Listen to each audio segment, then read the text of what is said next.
అంత పచ్చని లైట్లే ఆయన నన్ను తిట్టిండు, నేను తిట్టేసాను. ఫ్యాన్ బంద్ చేయబో. అంటే పేరు రాజు సార్. ఎవరు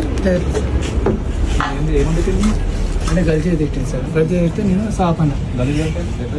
లంచ్ ఒక అమ్మని ఇట్లా తెచ్చిండు.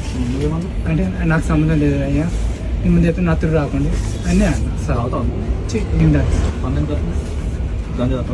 మనకు అలవట్లేదు సార్. ఆల్రెడీ కొట్టిపించిన వాట నేను కొట్టిలేదు సార్. కావాలంటే ఫోన్ చేస్తాను. ఒకసారి సార్ నా ఫోన్ పడిపోయింది సార్. ఇన్స్టాగ్రామ్ వీడియో పడిపోయింది సార్. మొన్న సార్ ఎప్పుడు అంటే అది మొన్న జారిపోతున్నాడు సార్. తాగినప్పుడు తాగినాడు సార్. ఇట్లా పడుతుంది. అంటే నేను బైక్ పోతుంది సార్.